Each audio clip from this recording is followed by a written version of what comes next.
கரங்களை உயர்த்தி கர்த்தரை ஸ்தோத்திரமனும். கர்த்தர் நல்லவர். ஹல்லேலூயா. நம்ம வாசித்த அந்த வேத பகுதி அப்படியே வச்சுங்க. 2 கொரிந்தியர் 5ஆம் அதிகாரம் ஒரு கார்டு வச்சுங்க. அதை தான் இன்னைக்கு பார்க்க போகிறோம். சரியா? முதல்ல 1வது வசனம். பூமிக்குரிய கூடாரமாகிய, எல்லாரும் எடுத்துட்டீங்களா? 2 கொரிந்தியர் 5:1. பூமிக்குரிய கூடாரமாகிய நம்முடைய வீடு அழிந்து போனாலும் தேவனால் கட்டப்பட்ட கைவேலை அல்லாத நித்திய வீடு பரலோகத்திலே நமக்கு உண்டென்று அறிந்திருக்கிறோம். ஒரு சத்தியம் நமக்கு தெரியும். என்னன்னா, பூமிக்குரிய கூடாரமாகி இந்த நம்முடைய வீடு அழிந்து போகும். அதற்கு பதிலாக, புரியுதா, அதற்கு பதிலாக இன்னொரு வீடு. எப்படிப்பட்ட வீடு? யார் கட்டினது? சொல்லுங்க, வாயத்திறந்து. தேவனால். வாயத்திறந்து சொல்லுங்கள. படிச்சு அப்படித்தான் படிச்சீங்க. தேவனால் கட்டப்பட்ட. 2வது நம்ம கைவேலை, அது தேவனுடைய கைவேலை, கைவேலை அல்லாத. 3வது நித்தியமான வீடு. இது அழிஞ்சிரும், இங்க இருக்கிறது அழிஞ்சிரும். அழியாத நித்தியமான ஒரு வீடு எங்க இருக்குது? நமக்கு இங்க இல்ல, பரலோகத்திலே நமக்கு உண்டு. வாயத்திற சொல்லுங்க. பரலோகத்துல இப்படிப்பட்ட தேவனால் கட்டப்பட்ட அழிவில்லாத நித்தியமான ஒரு வீடு நமக்கு உண்டு. போல நான் சொன்ன மாதிரி இந்த வீடு என்பது எதை குறிக்கிறது? நம்முடைய சரீரம். இந்த சரீரம் அழிஞ்சிரும். ஆனா அங்க பரலோகத்துல ஒரு சரீரம், மறுரூபமாக்கப்பட்ட சரீரம், தேவ தூதர்களை போல இருப்போம். அது நிறைய இடத்துல ஆண்டவர் சொல்றார், அங்க அவர்கள் தேவ தூதர்களுக்கு ஒப்பா இருப்பார்கள். அப்படிப்பட்ட ஒரு சரீரம், அதற்கு அழிவில்லை, அது தேவன் கொடுப்பார். 2வது இந்த வாழ்க்கை அழிஞ்சிரும். அங்க போற வாழப்போகிற வாழ்க்கை சொல்லுங்க, அது அழிவில்லாதது. அவருடைய ராஜ்யத்திலே சதா காலங்களிலும் பிரகாசிப்பார்கள் அர்த்தம். எத்தனை கோடி வருஷம் நம்ம உயிரோடு இருப்போம் நமக்கு தெரியாது. அங்க இருப்போம் நிரந்தரமா. அது நித்தியமான வாழ்க்கை. 3வது இந்த வீடு அழிஞ்சிரும். புரியுதா? பூமிக்குரிய கூடாரம்னா என்ன அர்த்தம்? கூடாரத்தில் இருக்கிறீங்களா, வீட்டில் இருக்கிறீங்களா, சொந்த வீடோ, வாடகை வீடோ, சின்ன வீடோ, பெரிய வீடோ, புரியுதா? இதெல்லாம் ஒரு நாள் என்ன செய்யப்படும்? பூமிக்கு அக்கினிக்கிரையாக பூமியில வைக்கப்பட்டிருக்கு. இதெல்லாம் அழிஞ்சிரும். ஆனா பரலோகத்துல தேவன் நமக்காக கட்டி உண்டாக்கி இருக்கிற அந்த வீடு நமக்கு உண்டு. இதான் யோவான் 14ஆம் அதிகாரத்தில் சொல்றார், நான் போய் ஒரு ஸ்தலத்தை உங்களுக்காக என்ன செய்ய போறேன்? ஆயத்தம் பண்ண போறேன். அந்த ஸ்தலத்தை ரெடி பண்ண உடனே, அதாவது உங்க எல்லாருக்கும் ஒரு அங்க வாசம் பண்றதுக்கு ஒரு இடம், ஒரு வீடு, அதை வாசம் பண்ணுறதுக்கு அந்த இடத்த ரெடி பண்ணிட்டு நான் வந்து நான் இருக்கிற அந்த இடத்துல உங்களை என்ன செய்வேன்? அழைத்து கொண்டு போவேன் என்று ஆண்டவர் சொல்லி இருக்கிறார். கைவேதிகத்துல சூத்திரமானங்க. அப்ப இங்க உங்களுக்கு சொந்தமா வாடகை வீடு இருக்குதோ, இல்லை எப்படிப்பட்ட வசதியான வீட்டில் இருக்கிறீங்களோ, வசதி குறைந்த வீட்டில் இருக்கிறீங்களோ, ஆனா 3வது நல்ல வாசஸ்தலம், தங்கி இருக்கக்கூடிய நல்ல அருமையான வீடு அங்க கர்த்தர் நமக்கு என்ன செய்யிருக்கிறார்? சொல்லுங்க, உண்டாக்கி கொண்டு இருக்கிறார். கையில வீதிகத்தோட சூத்திரமானோமா. ரொம்ப வருஷத்துக்கு முன்னாடி பிளஸ்ஸி ஸ்கூல் படிக்கும்போது அவங்க ஸ்கூல்ல யாரோ ஒருத்தர் கிஃப்ட் பண்ணாங்க ஒரு book, heaven is so real. அதாவது பரலோகம் என்பது உண்மையான ஒரு இடம் அப்படின்ற ஒரு அர்த்தத்தில் நல்ல அருமையான ஒரு புக். அதை படித்தா அப்போ நம்பவே முடியல, இப்படிலாம் இருக்குமான்ட்டு. அவ்வளோ அருமையாக இருக்கு அந்த வீடு. அப்படி பைபிளே பார்த்தோம். இந்த வெளிப்படுத்தி 21ஆம் அதிகாரத்தில் ஒரு நகரம், புதிய எருசலேம் என்கிற ஒரு நகரம். அப்போ அந்த நகரம் எப்படி இருந்தது? அந்த நகரத்தின் வீதி, ரோடு, ஸ்ட்ரீட் எப்படி இருந்தது? தெளிவான பளிங்கு போல. எப்படிப்பட்டதா? சுத்த பொண்ணாம். இப்போ கோல்டுல சுத்த கோல்டுனா 24 கேரட். நகை செய்யறது அதில் சரியா செட் ஆகாதுன்றத கொஞ்சம் காப்பர் மிக்ஸ் பண்ணுவோம்.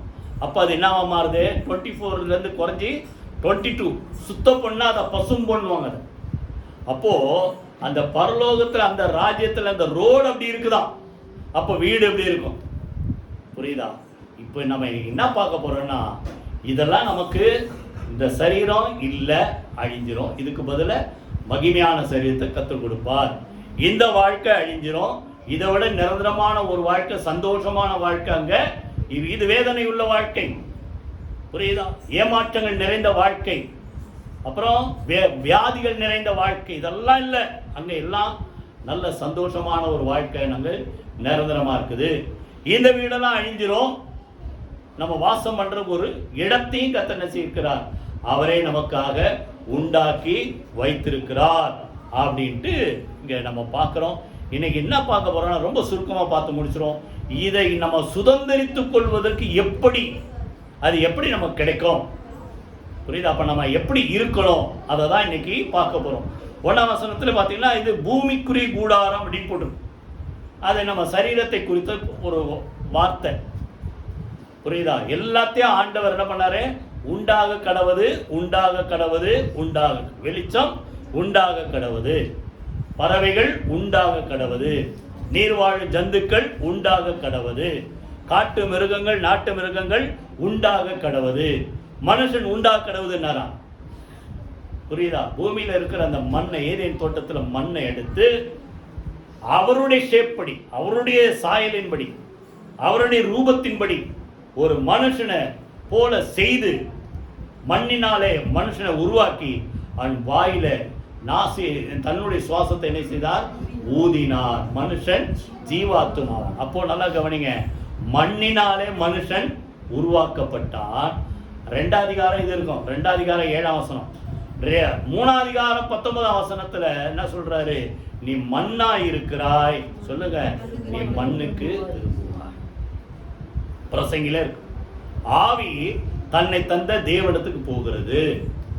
அடுத்தது சரீரம் எந்த மண்ணில இருந்து வந்தோ அந்த மண்ணுக்கு திரும்பி போகிறது. அப்போ இந்த சரீரம் மண்ணில இருந்து வந்தது மண்ணுக்கு போயிடுச்சு. இததான் அன்னைக்கு கானாவூர் கல்யாணத்துல ஒரு அற்புதத்தை செய்த பிறகு ஆண்டவர் 2ஆம் அதிகாரத்துல ஆலயத்துல போய் காசுக்காரெல்லாம் துரத்துறாரு, வியாபாரம் பண்றவெல்லாம். அங்க ஒரு வார்த்தை சொல்றாரு, இந்த சரீரத்தை இந்த ஆலயத்தை இடித்து போடுங்கள். 2ஆம் அதிகாரம் 19 படிச்சு பாருங்க.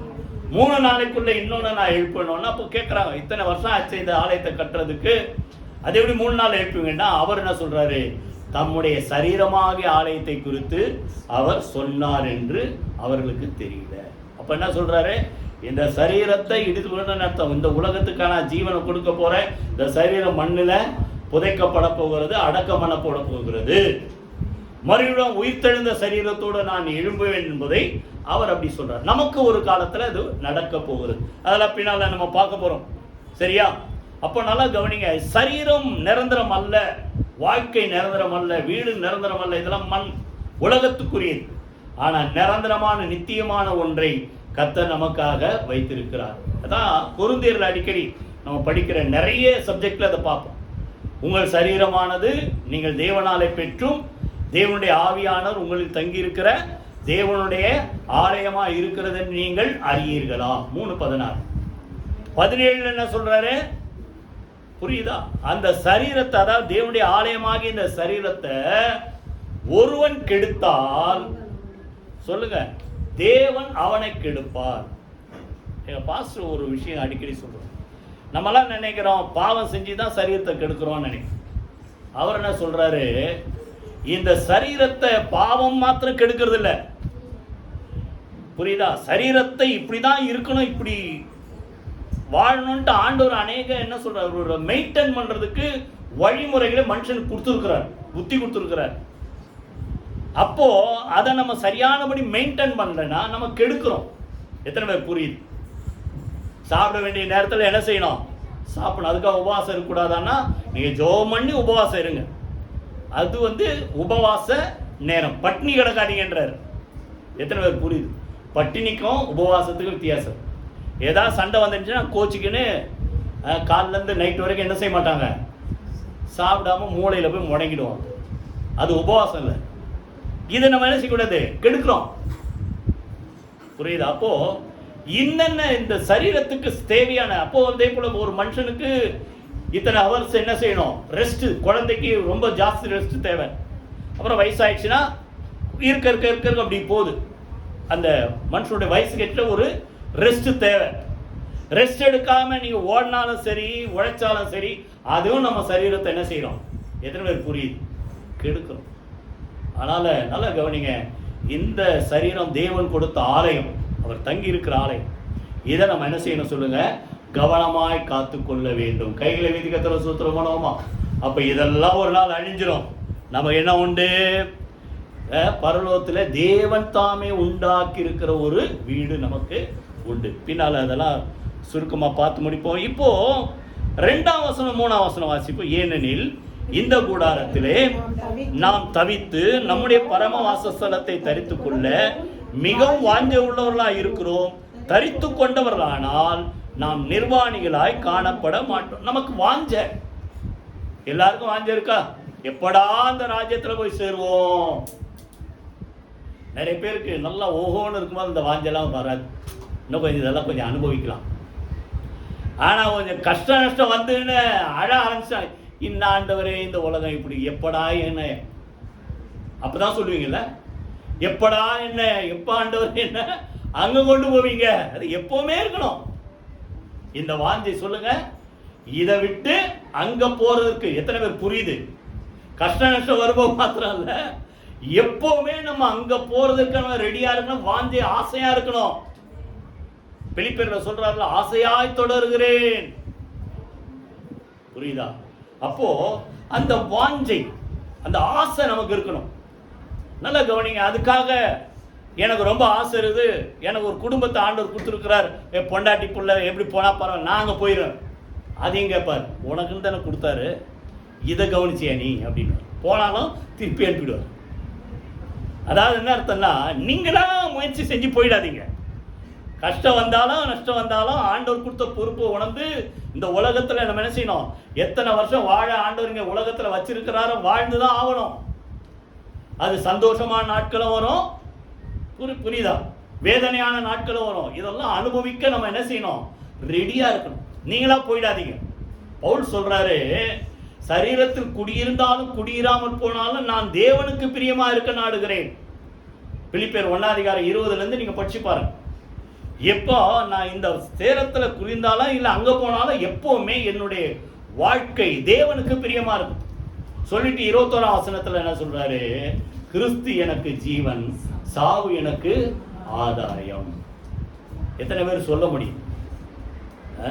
அப்படி அடுத்த நிமிஷம் அவ்வளவுதான் அப்படின்னும் போது சந்தோஷமா இருக்கிறவங்க எத்தனை பேரு? ஐயோ அவ்வளவுதானா, எங்கடா போறேன் பயந்து நடுங்கிறவங்க. அப்போ அவங்களுக்கு என்ன இல்லை, சாவு ஆதாயமா இல்லை, நஷ்டமா இருக்கு. ஆதாயம் என்னது? பெனிஃபிட், லாபம். சாவு எனக்கு ஒரு லாபம். என்ன? எல்லாம் கடந்து போய் அங்க இருக்க போறேன் சொல்லிட்டு பின்னால சொல்றாரு. யாராவது வச்சிருக்கீங்களா அந்த பேஜ்? நான் எடுத்தீங்களா யாராவது? சரீரத்தில் பிழைத்திருப்பது,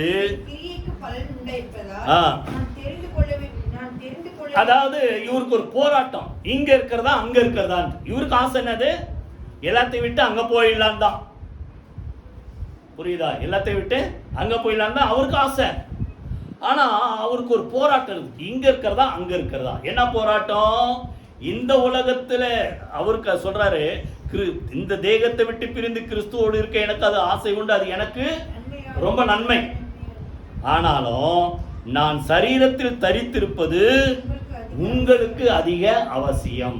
அவர் ஒரு ஊழியத்தை செய்கிறார். அவருக்கு அப்போ அந்த சரீரத்தில் குடியிருந்தால், ஊழியம் செஞ்சா அநேக விசுவாசிகளுக்கு சபைகளுக்கு ஆசீர்வாதமா இருப்பார். அதுக்காக எனக்கு ஊழியெல்லாம் இல்லை நான் போயிடுறேன்னு போயிடாதீங்க. உங்களுக்கு ஆண்டவர் குடும்பத்துல நிறைய கொடுத்துருக்கிறார். சொல்லுங்க வாய் திறந்து, பொறுப்பு கொடுத்துருக்கிறாரா? அப்ப குடும்பத்தை நீங்க என்ன செய்யணும்? இருந்து கவனிக்கணும். கஷ்டம் நஷ்டம் துன்பம் துயரம் துக்கம் சந்தோஷம் எல்லா சூழ்நிலை மாறி மாறி வந்துட்டே இருக்கும். புரியுதா?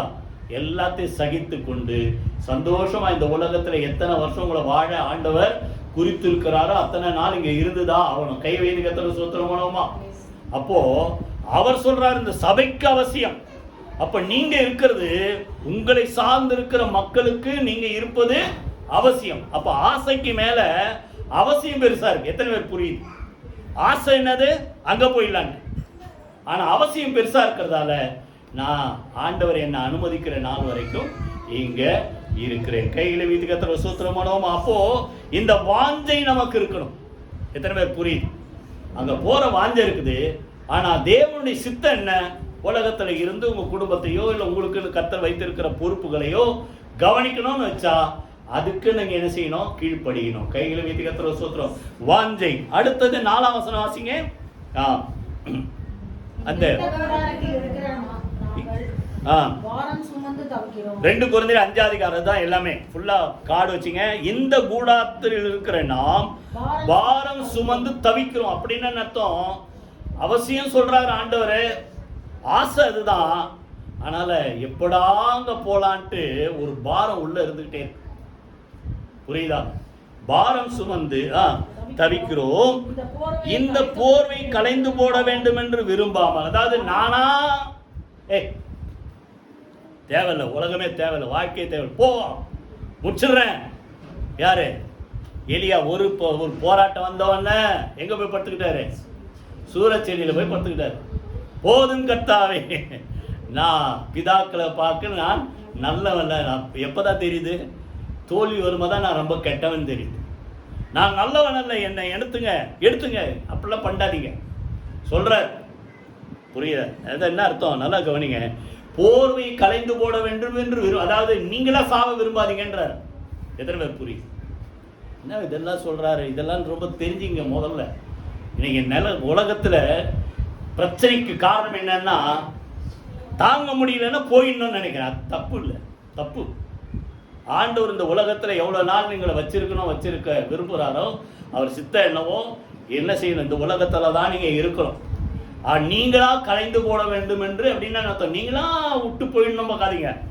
விரும்பாமல் மரணமானது ஜீவனாலே விழுங்கப்படுவதற்காக போர்வை தரித்த அப்படின்னு அர்த்தம். எனக்கு ஒரு நாள் இருக்கு, அந்த நாள் மரணம் ஜெயமா இருக்க போகுது. அது வரைக்கும் போர்வை தரித்தோன்னு அர்த்தம். இந்த உலகத்திலே இந்த உயிரோடு இருக்கிறதுக்கு நான் செய்யறேன், விரும்புறேன். அப்போ ஒரு நாள் வரப்போகுது, மரணம் ஜெயமாய் விழுங்கப்படுகிற ஒரு நாள் வரும். அது வரைக்கும் நீங்க என்ன செய்யணும் சொல்லுங்க? அது வரைக்கும் சகிச்சுக்கிட்டு, அதுக்காக உங்க வீட்டில் கஷ்டம்தான் இருக்குன்னு சொல்ல, நல்லாதான் இருக்கிறீங்க.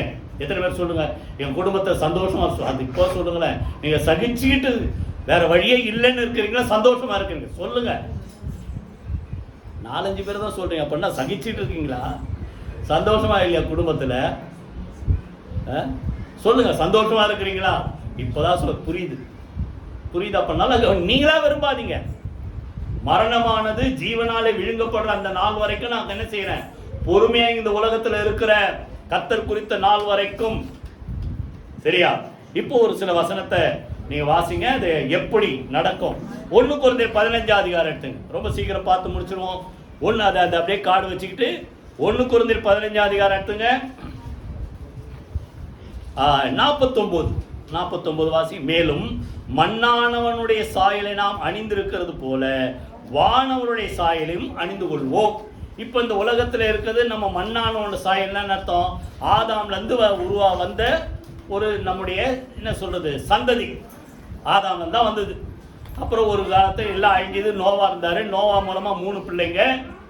புரியுதா? சேம், காம், யாபேல் 3 பிள்ளைங்க. அந்த 3 பிள்ளைங்க மூலமா இன்னைக்கு உலகத்துல அத்தனை கோடி மக்கள் இருக்கிறாங்க. அப்போ மண்ணானவன் யாரு? ஆதாம். மண்ணுல இருந்து அதை முதல்ல நான் சொல்லிட்டேன். அந்த சாயலை நம்ம இப்ப இருக்கிறோம். இப்ப நமக்கு இன்னொரு சாயல் வரப்போகுது. யாருடைய சாயல்? வானவருடைய சாயல்னா ஆண்டவரை போல நம்ம மாறுகிற ஒரு நாள் இருக்கிறது. இது எப்படி நடக்கும்னா சொல்றாரு, அதை ஏற்கனவே நான் சொன்னேன். மாம்ச ரத்தம் தேவனுடைய ராஜ்யத்தை என்ன செய்யாது? சுதந்தரிக்காது. அழிவுள்ளது அழியாமை சுதந்தரிப்பதில்லை. 51 சொல்றேன், கவனிங்க. எல்லாரும் சேர்ந்து கவனமா வாசிங்க.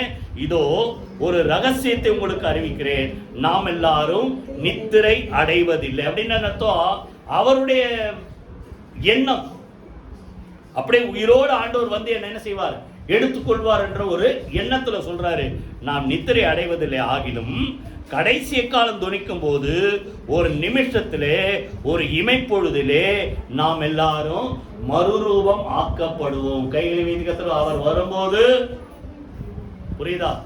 அதற்குள்ளாக கிறிஸ்துவுக்குள் மரித்தவர்கள் என்ன செய்வாங்க? எந்த இடத்துல உலகத்துல புதைக்கப்பட்டிருந்தாலும், இப்படி என்ன வேணாலும் பண்ணியிருந்தாலும், சரீரம் இருந்தாலும் அழிந்து போனாலும் உயிரோடு எழுந்திருப்பார்கள். அதான் முதல்ல. 2வது பின்பு உயிரோடு, அதுக்கு தெசலோனிக்கேயர் சொல்றாரு, அது ஃபர்ஸ்ட் செகண்ட். அப்போ உயிரோடு இருக்கிற நாம் என்ன செய்வோம்?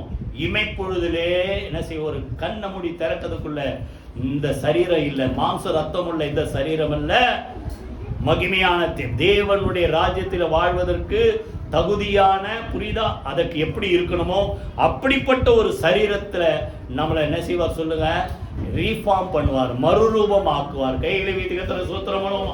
அப்படி மறுரூபமாக்கப்பட்ட பொழுது சொல்றாரு, எக்காலம் துணிக்கும் அப்பொழுது மரித்தோர் அழிவில்லாதவர்களாக எழுந்திருப்பார், நாமும் மறுரூபமாக்கப்படுவோம். பின்னால சொல்றாரு 54 வாசிங்க. அழிவுள்ளதாகி இது அழியாமையும் சாவுக்கேதுவாகி இது சாவயமையும் தரித்துக் கொள்ளும் போது மரணமானது ஜெயமாக விழுங்கப்பட்டது என்று எழுதியிருக்கிற வார்த்தை நிறைவேறும். இதான் சொல்றாரு. இது ஏற்கனவே நம்ம ஒரு தடவை ஒரு போன மாசமா பரிகரித்தார் அப்படின்னு, பரிகாரியான ஞாபகம் இருக்கா? எதை பரிகரித்தார்? வியாதி பரிகரித்தார், சாபத்தை பரிகரித்தார். மூணாவது பார்த்தோம், மரணத்தை பரிகரித்தார். ஒரு நாள் வரப்போகுது, புரியுதா? எல்லாருக்கும் மரணம் உண்டு. ஆனா ஆண்டவர் வருகை வரைக்கும் நம்ம உயிரோடு இருந்தா மரணத்தை பரிகரித்து மரணத்தை காணாமல் மறுரூபமாக்கப்பட்டு என்ன செய்வோம், உயிரோடு பரலோகத்துக்கு எடுத்துக்கொள்ளப்படாதுதான் அந்த வார்த்தை நிறைவேறுமா? மரணம் ஜெயமாக விழுங்கப்பட்டது என்ற வார்த்தை நிறைய. நான் சொல்றதெல்லாம் எல்லாரும் புரியுதா உங்களுக்கு? அப்படி பாக்குறீங்க, புரிஞ்சுதா? இப்போ இதை தான் சொல்றேன். இப்போ திருப்பி 4ஆம் வசனம் வாங்க. அந்த விழுங்கப்படுகிற நாள் வரைக்கும், அந்த 5 அதிகாரம் 4ஆம் வசனம் திருப்பி, அந்த அவருடைய வருகை வரைக்கும் இந்த உலகத்தில் வாழ்வதற்கு கர்த்தர் என்னை எத்தனை நாள் வச்சிருக்கிறாரோ அது வரைக்கும் பொறுமையா நான் என்ன செய்கிறேன், அந்த நாளுக்காக என்ன செய்கிறேன், காத்து இருக்கிற. சொல்லுங்க, வாய்தர சொல்லுங்க. அந்த நாள்ல நான் அந்த ரகசியத்துக்காக, அந்த மகிமையான ஒரு காரியத்துக்காக நான் என்ன செய்யற, வாய்தர சொல்லுங்களேன், காத்திருக்கிறேன். இதை நிச்சயமா கர்த்தர் செய்வார் என்பதற்கு ஒரு அடையாளம். இப்ப 5:6 வாசிங்க, 5ஆம் வசனம் வாசிங்க. இதற்கு நம்மை ஆயத்தப்படுத்துகிறவர் தேவனே, ஆவி என்னும் அச்சாரத்தை நமக்கு கொடுத்தவரும் அவரே. அப்ப நல்லா கவனிங்க, இதுக்கு நம்மள ரெடி பண்றாரு. எதுக்கு? அவர் வருகைக்கு நம்ம ஆயத்தமாகணும். புரியுதா? ஆமோஸ்ல ஒரு வார்த்தை, நீ உன் தேவனை சந்திக்க ஆயத்தப்படு. இன்னொரு இடத்துல அவர்களே ஆயத்தப்படுத்து. நீ ரெடியாரு, மற்றவங்களை என்ன செய், ரெடி பண்ணு. இதான் நமக்கு கிடைத்த பொறுப்பு. புரியுதா? நீங்க ரெடியா இருந்தீங்கன்னா உங்க குடும்பத்துல இன்னும் ரெடியாவாதவங்கள சொல்லி என்ன செய்யுங்க, ரெடி பண்ணுங்க. அது கேடா கேட்டு போட்டோம், நான் எவ்வளவு சொல்லி பார்த்துட்டேன் அப்படி விட்டுறாதீங்க. புரியுதா? நீங்க ரெடியா இருக்கிறீங்க, சந்தோஷம். அவங்களே என்ன செய்யுங்க, சொல்ல மாட்டீங்களே, ஆயத்தப்படுத்துங்க. புரியுதா? சரி, இப்போ நல்லா கவனிங்க, என்ன சொல்றாரு, நம்மை ஆயத்தப்படுத்துகிற தேவன் அதுக்கு ஒரு அச்சாரம் கொடுத்துருக்கிறார். அச்சாரன்றதுக்கு அர்த்தம் இங்கிலீஷ்ல பார்த்தா ஏர்னஸ்ட் இருக்கு ஒரு வார்த்தை. இன்னொன்று சொல்றது அச்சாரம்னா அட்வான்ஸ். சொல்லுங்க. இப்போ நிறைய தடவை சொல்லியிருக்கு, ஏதாவது ஒன்று வாங்குறோன்னா, இப்போ ஒரு வீடு, சரி நீங்கள் சொந்தமாக வாங்குவோம், லட்சக்கணக்கில் தேவை அட்வான்ஸ். ஒரு வீடு போய் பார்க்குறீங்க, திடீர்னு வாடகைக்கு இந்த மாலுங்கள் டக்கு டக்குன்னு. எனக்குலாம் அந்த வீடு மாத்திரம்னா ஒரு பெரிய பயம். அது எல்லாத்தையும் பேக் பண்ணணும், அது ஒரு பெரிய கஷ்டம். திடீர்னு பார்த்தா இல்லை பஸ் நான் வீடு அங்கே மாற்றிட்டேன். எப்படி தான் தூக்கின்னு போனீங்க தெரியல. எல்லாத்தையும் பார்த்துட்டு வந்தோன்னே அந்த வீடு வேற யாருக்கும் கொடுக்கூடாது. என்ன பண்ணுவீங்க, ஒரு 1000 2000 ஒரு 5000 என்ன பண்ணுவீங்க, அட்வான்ஸ் கொடுத்துருவோம். அப்போ அந்த ஹவுஸ் ஓனர் வச்சிருப்பாரு, இவங்க அந்த கண்டிப்பாக வந்து இந்த வீட்டுக்கு வந்துடுவாங்க. இதை போல அவர் இதெல்லாம் செய்வார்ன்றதுக்கு அச்சாரம். சொல்லுங்க வாயத்து, இப்போ புரியுதா? அட்வான்ஸா நமக்கு எதை கொடுத்துட்டாரு, அவருடைய ஆவியை நம்முடைய இருதயத்திலே தந்திருக்கிறார். கையில வைத்து கர்த்தரை ஸ்தோத்திரம் பண்ணுவோமா? இதான் அட்வான்ஸ், அச்சாரம். அதே 2 கொரிந்தியர் 1:22 யாராவது வாசிங்க. 1:22. அவர் நம்மை முத்திரித்து நம்முடைய இருதயங்கள் ஆவி என்னும் அச்சாரத்தை கொடுத்தும் சீல் பண்ணி இருக்கிறார். இது எனக்கு சொந்தம். முத்திரன சீல். இது எனக்கு, சொல்லுங்க, இவன் எனக்கு சொந்தம், இந்த அம்மா எனக்கு சொந்தம், இந்த பொண்ணு எனக்கு சொந்தம் அப்படின்ட்டு ஆண்டவர் என்ன பண்ணிட்டார், அவங்க மேல ஒரு சீல் பண்ணிட்டார். இந்த டாக்குமெண்ட் எல்லாம் பார்த்தீங்கன்னா அந்த ரிஜிஸ்ட்ரார் என்ன பண்ணுவான், ஒரு சீல் பண்ணுவான். இந்த இடம், இந்த வீடு யாருக்கு சொந்தம், இவங்களுக்கு சொந்தம்ட்டு அவருக்கு என்ன பண்ணுவார், சீல் பண்ணிட்டார். அதை போல ஆண்டவர் உங்களை சீல் பண்ணி வச்சிருக்கிறார், முத்திரை போட்டு வச்சிருக்க. எதுக்கு? நாம் அவருக்கு சொந்தமானவர்கள். இப்ப எதுக்கு சீல் பண்ணியிருக்கிறாரா அதை அப்படியே வச்சுக்கிட்டு இன்னொரு வசனம், எபேசியர் 1:13-14. எபேசியர் 1:13-14 வாசிங்க. சத்திய வசனத்தை கேட்டு விசுவாசிகள் ஆனபோது அவருக்கு என்ன செய்யப்பட்டீங்க? முத்திரை கேட்டு ஆண்டவர் நம்ப ஆரம்பிச்சோன்னு இவர்தான் ரட்சகர் ஏற்றுக்கொண்ட உடனே ஆண்டவர் என்ன பண்றாரு? நம்ம மேல ஒரு முத்திரை போட்டு இருக்கிறார். அவருடைய ஆவியை நமக்கு கொடுத்து அந்த ஆவியினால் நம்மள என்ன பண்ணிருக்கார் சொல்லுங்க? சீல் பண்ணியிருக்கிறார், முத்திரை போட்டு இருக்கிறார். எதுக்கு? 14 அவருக்கு சொந்தமானவர்கள் அவருடைய மகிமைக்கு புகழ்ச்சியாக மீட்கப்படுவார்கள் என்பதற்கு ஆவியானவர் நம்முடைய சுதந்திரத்தின் தம்முடைய சுதந்திரத்தின் சொல்லுங்க அச்சாரமாய் இருக்கிறார். கைகளை வைத்து கர்த்தருக்கு ஸ்தோத்திரம் பண்ணுவோமா? நல்லா கவனிங்க. இந்த முத்திரை எதுக்குன்னா நம்ம அவருக்கு சொந்தம். அவர் வரும்போது சொந்தமானதை என்ன செய்வார்? அவருடைய ராஜ்யத்தில் எடுத்துக்கொள்வார் என்பதற்கு முத்திரையாக பரிசுத்த ஆவியின் அபிஷேகத்தை நம்ம மேல சொல்லுங்க முத்திரையாக கொடுத்திருக்கிறார். இப்போ சீக்கிரம் பார்த்து முடிச்சு 6 ல இருந்து 8 வரைக்கும் வாசி. 6ஆம் வசனத்திலிருந்து 8ஆம். நமக்கு விசுவாசம் தேவை.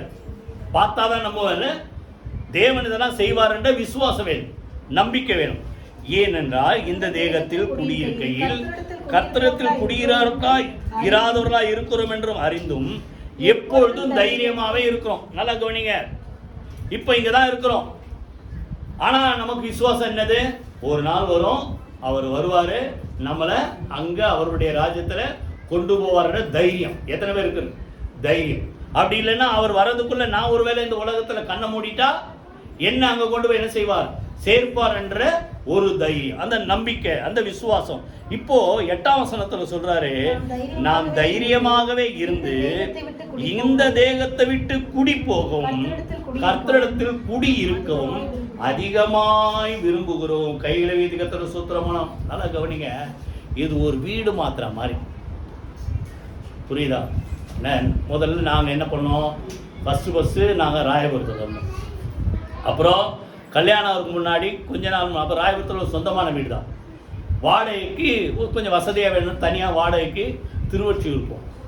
அப்புறம் திருவொற்றியூர்லேருந்து திருப்பி ராயபுரம், ராயபுரத்துலேருந்து திருப்பி பட்டாளம் வந்தோம். பட்டாளத்துலேருந்து ஓட்டேரி வந்தோம். ஓட்டேரிலேருந்து ஓஎம்ஆர் போனோம். ஓஎம்ஆர்லேருந்து இப்போது மாதவரத்தில் ஏதோ ஒரு சொந்தமாக ஆண்டவர் கொடுத்துருக்குறோம், அங்கே இருக்கிறோம். இப்போ இது என்ன அர்த்தம்? இங்கேருந்து எங்கே போயிட்டோம்? முதல்ல திருவொற்றியூருக்கு குடி, அங்கே குடியிருந்த இடத்துல இருந்து திருவொற்றியூர் குடி போயிட்டோம். இப்போ அதை போல் இந்த வீட்டிலேருந்து இன்னொரு வீட்டுக்கு போகிற மாதிரி. அப்போ மரணன்றது நல்லா கவனி, பயப்படாதீங்க. வீடு மாறி போகிற மாதிரி. இந்த உலகத்தை விட்டு அவர் இருக்கிற உலகத்துக்கு சொல்லுங்க, இந்த தேகத்தை விட்டு குடி மாறி அவருடைய ராஜ்யத்தில் குடி போக சொல்லுங்க விரும்புகிறோம். அந்த தைரியம் நமக்கு தேவை. இதை தான் பரிசுத்தவான்கள் அறிக்கை செய்து கொண்டே இருந்தார்கள். இப்போ ஒரு வசனம் வாசிப்போம், ஒரு பகுதி, அதற்கு பிறகு அடுத்தது போயிடுவோம். எபிரேயர் 11ஆம் அதிகாரம் எடுத்துங்க. எபிரேயர் 11ஆம் அதிகாரம் 13லேருந்து யாராவது வாசி. அதாவது அந்த விசுவாச வீரர்கள் அந்த லிஸ்ட்ல ஆபிரகாம்ல இருந்து ஈசாக்கு வரிசையா சொல்றாரு. இவர்கள் எல்லாரும் வாக்குத்தத்தம் பண்ணப்பட்டவைகள் அடையாமல், அதான் நமக்கு சொன்ன பாருங்க, தைரியம், நம்பிக்கை, அடையாமல் தூரத்திலே அவைகளை கண்டு நம்பி அணைத்துக் கொண்டு அவங்களுக்கு ஒரு விசுவாசம் இருந்தது. இது இந்த உலகம், இந்த பூமி நமக்கு சொந்தம் அல்ல. கானான் தேசத்தை உனக்கும் சந்ததிக்கும் சொந்தமா தருவேன் தான் சொன்னாரு. ஆனால் அது வேற ஒரு அர்த்தம். நீ இந்த உலகத்துல இருக்கிற வரைக்கும் இது உனக்கு சொந்தம். ஆனா இது நிரந்தரம் அல்ல. சொந்தம்ன்றதுக்கு வேற, நிரந்தரம் என்றதுக்கு இது நிரந்தரம் அல்ல அப்படின்ற அறிந்து பூமியின் மேல் தங்களை என்ன சொல்றாங்கன்னா அந்நியரும் பரதேசிகளும் என்று அறிக்கை செய்தார்கள். சொந்தமான வீட்டாக இருந்தாலும் விசுவாசத்தோட மரித்தார். என்ன அறிக்கை பண்றாங்க? நாங்க இந்த ஒரு தேசத்துக்கு சொந்தமானவங்க அல்ல. புரியுதா? we are aliens. நான் வேற உலகத்துக்கு சொந்தமான, புரியுதா? நம்ம இந்த ஊருக்கு சொந்தமானவங்க அல்ல. என்ன அறிக்கை பண்ணாங்களா? பரதேசி. சொல்லுங்க வாயை திறந்து. அதான் முதல்ல சொல்லிட்டேன். யாராவது உங்களை பரதேசி திட்டினா கோவப்படாதீங்க, அவன் உண்மையை சொல்றான். எந்த உலகத்துக்கு? அந்த பரம தேசத்துக்கு போக போற, ஒரு தேசாந்திரியா போக போற ஒரு பிரயாணத்துல நம்ம இருக்கிறோம். புரியுதா? அவங்கெல்லாம் விசுவாசத்தோட அறிக்கை பண்ணாங்க, இது எனக்கு சொந்தம் இல்ல, அங்க போறோம். அடுத்தது இப்படி அறிக்கையிடுகிறவர்கள் சுயதேசத்தை நாடி எது சுயதேசம்? சொந்தமான தேசம் சொல்லுங்க. பொதுவாகவே எல்லா அந்த டாக்குமெண்ட்ஸ்லையும் ஒன்று கேட்பாங்க. சர்டிஃபிகேட்டில் என்ன போடுவாங்க? நேட்டிவ் பிளேஸ் இல்லைன்னா பர்த் ஆஃப் பிளேஸ். எங்கே பிறந்தீங்க? புரியுதா? நீங்கள் சென்னையில் பிறந்திருந்தாலும் ஆந்திராவில் பிறந்திருந்தாலும் நிறைய பேர் ஆந்திராவில் பிறந்திருப்பீங்க. எங்கே பிறந்திருந்தாலும் புரியுதா, இது நமக்கு நேட்டிவ் பிளேஸ் இல்லை. சுயதேசம் எங்கே இருக்குது சொல்லுங்க. நல்ல பாட்டு பாடல, திரும்பியே பாரும் மறந்த தேசம். இதெல்லாம் மறந்துட போகிறோம் ஒரு நாள். புரியுதா? சுயதேசம் எங்க? வாயத்தில் சொல்லுங்களேன். அங்க ஆண்டவர் இருக்கிற இடம் தான் எனக்கு சொல்லுங்க. சுயதேசம் என்று மற்றவர் நாடி போகிறோம் என்று தெரியப்படுத்துகிறார்கள். இப்போ திரும்பி போறதுக்கு நினைச்சா சான்ஸ் தேடிந்த சான்ஸ் கிடைச்சிருக்கும். இப்போ அதுக்கு மேல 16 வாசி, அதையல்ல அதிலும் மேன்மையான பரமதேசத்தையே எல்லாத்தையும் பெட்டர் சிறந்த தேசம். அதான் நான் சொல்லிட்டேன், மகிமையான ஒரு இடம். அதையே என்ன செய்தார்கள் சொல்லுங்க? அவர்கள் என்ன செய்தார்கள் சொல்லுங்க? நாடினார்கள். ஆகையினால இவங்களுக்குள்ள இப்படி ஒரு ஆசை இருந்ததால அவர் சொல்றாரு, ஆண்டவர் சொல்றாரு, இவங்களா என் பிள்ளைங்கன்னு சொல்வதற்கு அவர் என்ன செய்யல? வெட்கப்படல. எப்போ? இதெல்லாம் எனக்கு சொந்தம் இல்லப்பா, இதெல்லாம் எனக்கு நிரந்தரம் இல்லப்பா. எத்தனை பேருக்கு அந்த அறிவு அறிக்கை இருக்கு? அப்படின்றவங்கள ஆண்டவர் சொல்லுவாரா, இவங்க என் ஜனன்ட்டு சொல்ல நான் என்ன செய்ய மாட்டேன்? வெட்கப்பட மாட்டேன். இல்ல எல்லாத்தையும் விட்டுடு, இங்க தான் நான் இருக்க போறேன், எப்படினாலும் வாழ்வேன், எப்படினாலும் இருப்பேன் அப்படின்னா இவங்களாம் என் ஜனம் சொல்றதுக்கு அவர் என்ன செய்வார்? புரிஞ்சுதா? அப்ப இந்த விசுவாசம் இருந்தா உங்களை அவருடைய ஜனம் என்று சொல்வதற்கு ஆண்டவர் என்ன செய்ய மாட்டார் சொல்லுங்க? வெட்கம். அப்படின்னா நடத்த தைரியம். இன்னும் நடக்கல, ஆனா நடக்க போகுது, அங்க நம்ம போய் சேர போகிறோம் என்ற ஒரு சொல்லுங்க வாயை திறந்து தைரியம். கடைசியா முடிப்போம். அங்க போவதற்கு நம்ம தகுதி என்ன? 9-11 வரைக்கும். அதன் நிமித்தமே நாம் சரீரத்தில் குடியிருந்தாலும் குடியிராமல், அதாவது இருந்தாலும் மரித்தாலும் அவருக்கு தேவனுக்கு பிரியமானவராய் இருக்கு. அப்ப நல்லா கவனிங்க. அங்க போனோம்னா இந்த உலக வாழ்க்கை நான் ஏற்கனவே சொன்னேன், புரியுதா? டன்னு கணக்கில் குடம்னு இருக்கும், ஒரு சின்ன பொட்டில் தான் சாம்பிள். அதை போல உங்க வாழ்க்கை கோடானு கோடி வருஷங்கள் வாழ போறீங்க. சாம்பிள் லைஃப் தான் இந்த 70 இல்லைன்னா 80 வருஷம். எத்தனை பேர் புரியுதா? எப்போ இந்த உலகத்திலே நாம் அவருக்கு எப்படி வரணும்? பிரியமானவர்களாக இருக்க நாடுகிறோம். ஏனென்றால் நன்மைக்காவது தீமைக்காவது தக்க பலனை அடையும்படிக்கு நாம் எல்லாரும் கிறிஸ்துவின் நியாயாசனத்துக்கு முன்பாக ஒரு நாள் வரப்போது. எல்லாத்துக்கும் ஒரு நியாயாசனத்துல, சிங்காசனத்துல ஆண்டவர் உட்கார்ந்து என்ன செய்வார்? நியாயம் தீர்ப்பார்.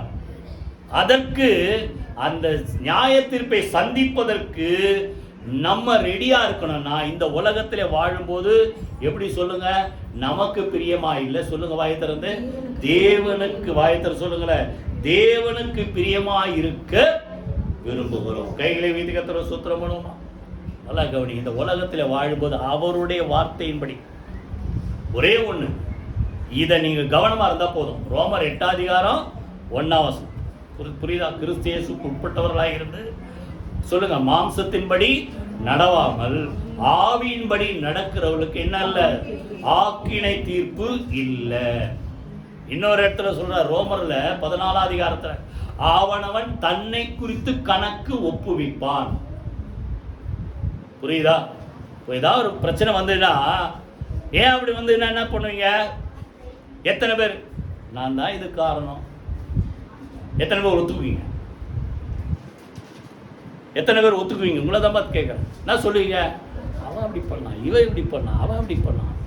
நம்ம கை அடுத்த ஆளை நோக்கி தான் நீட்டுதே தவிர ஒரு நாளும் என்னால் தான் அப்படி வந்து தாவீது சொல்றாருல, ஆண்டவரே நான் தானே என்ன சொன்னேன், இந்த ஆடுகள் என்ன செய்தது இல்ல, உம்முடைய கை எனக்கும் என் தகப்பன் வீட்டுக்கும் நேராயிருப்பதாக. புரியுதா? அப்ப நல்லா கவனிங்க. முதல்ல நம்மளை ஆராய்ந்து பார்க்கணும். அவனவன் சொல்லுங்க, ரோமர் 14:12 புரிச்சுங்க. அவனவன் சொல்லுங்க தன்னை குறித்து கணக்கு ஒப்புவிப்பா. இந்த சிந்தை இருக்கணும். எல்லாத்துக்கும் ஒரு நாள் நம்ம என்ன செய்யணும் சொல்லுங்க? கணக்கு கொடுக்கணும். ஆனால அவருக்கு முன்பாக நிக்கணும்னா சொல்லுங்க, நம்ம என்ன செய்யணும்? தேவனுக்கு பிரியமா வாழணும். கைகளை வைத்து கர்த்தர் ஸ்தோத்திரம். மத்தேயு அப்புறம் நான் இந்த மேலோட்டமா சொல்லிடுறேன். 25 அதிகாரத்தில் கடைசி நாளில் சிங்காசனத்தில் இருக்கும்போது 2 கூட்டமாக பிரிச்சுருவாராம். சொல்லுங்க, 3 இல்லை எத்தனை, 4 இல்லை எத்தனை, 2. வலது பக்கத்தில் ஒரு குரூப்பு, இடது பக்கத்தில் ஒரு குரூப்பு. இங்க இருக்கிறவங்கள பார்த்து என்ன சொல்லுவாரு? வாருங்களின் பிதாவினால் ஆசீர்வதிக்கப்பட்டவர்களே, உலகம் உண்டானது முதல் கொண்டு உங்களுக்காக உருவாக்கப்பட்ட அந்த ராஜ்யத்தை என்ன செய்யுங்க? சுதந்திரித்துக் கொள்ளுங்கன்னு கூப்பிடுவார். லெப்ட்ல இருக்கிறவங்கள பார்த்து என்ன சொல்லுவாராம்? சபிக்கப்பட்டவர்களே, பிசாசுக்காக உருவாக்கப்பட்ட நரக அக்னியில போய் பங்கடையுங்கள். என்ன தப்பு? இவங்களை சொல்றார் வாருங்கன்றாரு, இங்க போங்கன்றார். நியாய தீர்ப்புக்கு முடிக்கும் சொல்றார். அந்தபடியே புரியுதா? நித்திய மகிழ்ச்சிக்கும் நித்திய நிந்தைக்கும் பிரிச்சுருவார். அந்த 25 அதிகாரம் கடைசியில படி என்ன அவர் சொல்றாரு? நான் வியாதியா இருந்தேன், என்ன விசாரிக்க வந்தீங்க. பசியா இருந்தேன், எனக்கு சாப்பாடு கொடுத்தீங்க. வஸ்திரம் இல்லாம இருந்தேன், எனக்கு வஸ்திரம் கொடுத்தீங்க. தாகமா இருந்தேன், என் தாகத்தை தீர்க்க வந்தீங்க. காவல்ல இருந்தேன், என்ன பார்க்க வந்தீங்க. அப்போ இவங்க கேட்கிறா, எப்ப ஆண்டவரே உங்களுக்கு நீங்க இப்படிலாம் இருந்தீங்க? என்ன சொல்றாரு? இந்த சின்ன ஒரு ஆளுக்கு நீ எதை செஞ்சு அதை எனக்கு செஞ்சு. சாபத்துக்கு காரணம் என்ன? எவனை நீ அசட்டை பண்ணியோ, யாரை நீ அசட்டை பண்ணியிருக்க சொல்லுங்க. அப்போ நல்லா கவனிங்க, தெரிஞ்சோ தெரியாமலையோ யாரையும் என்ன செய்யாதீங்க, அசட்டை பண்ணாதீங்க. கையில வீதிகத்துல சுத்திரமா நியாய தீர்ப்புக்கு மெயின் தீமா தான் சொல்றாரு. 2 பக்கம் நிறுத்திடுவார். அதனால இதுக்கெல்லாம் நம்ம தப்பி வரணும்னா இந்த உலக வாழ்க்கை ஒரு சாம்பிள் லைஃப். சொல்லுங்க, அவருக்கு வாயத்தில் சொல்லுங்களேன். முடிக்குமா என்ன சொல்றாரு அதுல? அந்த கடைசி வசனம் 11. ஆகையால் கர்த்தருக்கு பயப்படத்தக்கது என்று அறிந்து மனுஷருக்கு புத்தி சொல்லுகிறோம், தேவனுக்கு முன்பாக வெளியரங்கமா இருக்கிறோம். உங்கள் மனசாட்சிக்கும் சொல்லுங்க வெளியரங்கம். முதல்ல கவனிங்க, மனசு குத்தக்கூடாது. யோவான் நிருபத்தில் சொல்றார், நம்முடைய இருதயமே நம்மை குற்றவாளி என்று தீர்க்காதிருந்தான். எப்ப நம்ம ஜெபத்துக்கு பதில் கிடைக்கும்? மனசை குத்திரும். எந்த முஞ்சோல போய் ஆண்டவர்கிட்ட நிக்கிறேன், மனசு குத்தக்கூடாது நம்மள. புரியுதா? அந்த மனசாட்சியில நம்ம சுத்தமா இருந்தா நம்ம நியாயம் தீர்க்கப்படும் போது ஆக்கினைக்குள்ளா தீர்க்கப்பட மாட்டோம். வாருங்கள் என்று ஆண்டவர் என்ன செய்வார் சொல்லுங்க? அழைப்பார். கைகளை வைத்து கர்த்தர் சுத்தமானால அங்க போவதற்கு தகுதி. புரியுதா? எப்படி வாழணும்? வாய்த்தர் சொல்லுங்க, தேவனுக்கு பிரியமாயிருக்க நாடுங்கள். எல்லாரும் எழுந்து கர்த்தரை ஸ்தோத்திரம் பண்ணுவோமா? இதெல்லாம் ஒரு நாள் அழிய போகுது. எல்லாரும் எழுந்து கர்த்தரை துதிப்போமா? வானம் பூமி ஒழிந்து போனாலும் உம் வார்த்தைகள் என்றும் மாறாதே. இவ்வாழ்க்கை அழிந்து மறைந்து போ, விசுவாசி என்றென்றும் நிலைப்பார். அழிந்து போனாலும் உம் வார்த்தைகள் என்றும் மாறாதே. இவ்வாழ்க்கை அழிந்து மறைந்து போ, விசுவாசி என்றென்றும் நிலைப்பார். கரகோவியத்தை அல்லேலூயா, அல்லேலூயா,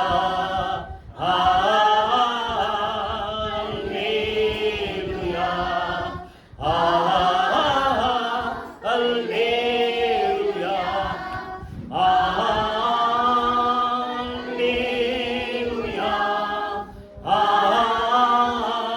அல்லேலூயா, அல்லேலூயா,